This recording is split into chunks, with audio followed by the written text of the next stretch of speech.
Hello everybody and welcome back to another video. I'm SocietySucks and today I'm checking out, was King John really such a bad king by history matters? Now I should probably start off by saying I don't know who King John is. I watched a video from History March and I think it was about King John. I'm quite sure he's a British monarch who lost territories in France, though I could be wrong about that. This could just be a completely different guy. Let's see. King John of England does not have a good reputation. His reign is seen as one of military disaster, political crisis and economic ruin. But to what extent was all of this his fault? Was King John a bad ruler, was he just unlucky, or were the problems of his reign a combination of both? Probably a combination of both. It's important to tackle a common misconception. There's an idea that King John was so incredibly bad that no monarch ever gave the name to their children, lest they risk another one taking the throne. Yeah, I doubt it. This isn't true, and there were actually numerous princes called John, and briefly one was the heir to the throne. The name of a ruling monarch was simply a case of which heir made it to adulthood and which didn't. And for most of history, this was just down to luck. Anyway, so as you'll know, King John came to the throne after the death of his brother, King Richard I, aka Richard the Lionheart. Richard is most famous for his crusading exploits, which won him a lot of good press with the Crusades, of course. Furthermore, whilst he was off crusading, John was trying to undermine him, which soured his reputation somewhat. And later, when Richard was being held prisoner by the Holy Roman Emperor, John, along with the King of France, tried to bribe the Emperor not to release him. In the end, though, Richard was ransomed for an Okay, so yeah, this is the guy from the video I watched from History March.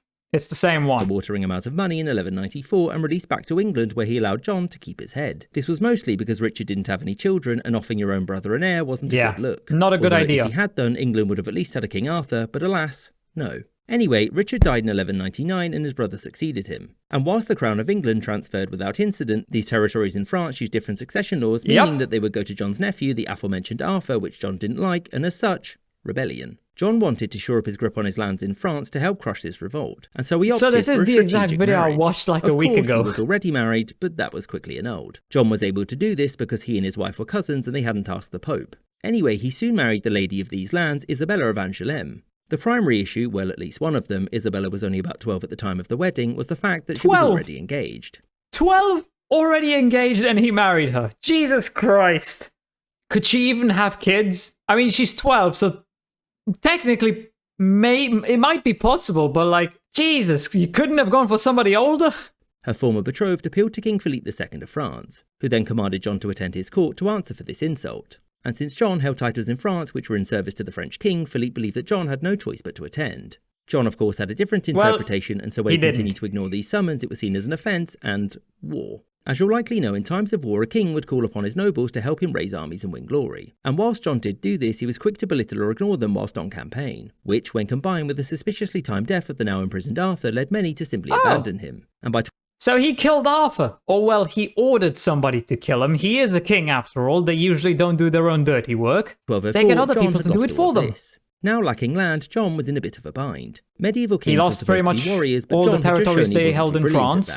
And whilst he did want to retake Normandy and the rest of his inheritance, he knew that he needed to wait. And so he focused on the ruling of England instead. Unlike his brother, John was very involved in the actual day-to-day running of his kingdom. But because of said brother's crusade and ransom, England was broke. And so John became obsessed with raising money. Now, John was not much of a people-pleaser and did everything he could to be as unlikable as humanly possible. He was paranoid, cruel, and not very pious, which didn't endear him to, well, anyone. And since John had plotted against him himself, he believed that his earls and barons were likely plotting against him too. As such, he wanted to weaken them, and even those who were fiercely loyal to him were subject to arbitrary fines and had to pay him to inherit or remarry. If they refused, John would then deprive them of their lands, which made the rest of the nobles very nervous. I mean, that's a good way to actually get people who weren't going to rebel against you. There's keeping the people underneath you in check, and then there's just enticing them to get rid of you and take over themselves. In 1208, John got into a fight with the Pope over who got to be the next Archbishop of Canterbury, and when he refused to behave, he got himself excommunicated the next year. This was a big deal and caused massive disruption to the day-to-day lives of many English people. And so, after 3 years of this, he agreed to pay fealty to the Pope in return for his excommunication being reversed, but again, his reputation was pretty much in the toilet at this point. John continued his long and proud tradition of doubt he's going to be able to reverse that reputation. Which was when he, the Pope and the Holy Roman Emperor all decided to humble Philippe II and so agreed to invade France. His nobles refused to help, John ended up achieving nothing, and the next year they were in open rebellion against him. After many of his supporters abandoned him, he was forced to negotiate, and this is when he signed the famous Magna Carta. This document is seen as the beginning of the end of absolute monarchy in England and as the foundation of the rights of free men. Whilst this isn't strictly untrue, the vast majority of people at the time weren't free, and the primary role of the document. Yep, okay, so pretty much all this information was in that video I watched from History March. And yeah, pretty much this Magna Carta, from what I remember, just meant that the king didn't have absolute power and just couldn't do whatever the hell he wanted. Was to give the barons of England far, far greater power. John signed it, and 5 seconds after the barons' armies had disbanded, he reneged and restarted the war. John did much better this time, and the barons then asked the King of Scotland to invade the north to help out. They also invited Prince Louis, the heir to the French throne, to rule England and save them from John. Louis accepted, and along with the Scottish and the rebels occupied these parts of England. At this point, John wasn't in a good place, but this would be fixed in 1216, when he died. His young son was crowned Henry III, and with John gone, the reasons for the rebellion were dead too.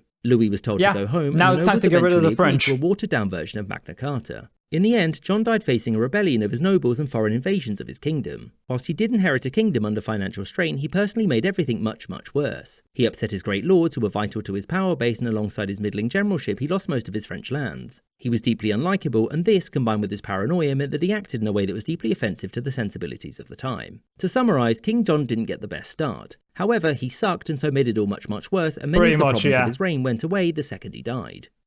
So yeah, he got a bad start, but he just made everything much, much worse instead of trying to actually improve it. And it's really all just his own damn fault. It's also kind of weird. I mean, it was definitely more than a week ago, maybe a few weeks ago now, that I watched that History March video, and now History Matters releases a video on the exact same topic. Well, kind of. I think that History March video was about the French, mainly, while this focuses on King John himself. But yeah, mostly the same topic. And yeah, King John definitely wasn't a good king, but there were definitely some kings who were even worse than him, for their own reasons. And yeah, that's pretty much it. So I hope you enjoyed this video. If you did, please consider subscribing and leaving a like. If you want to see more reactions, check out this video right here. And with that, I hope I'll see you in the next video.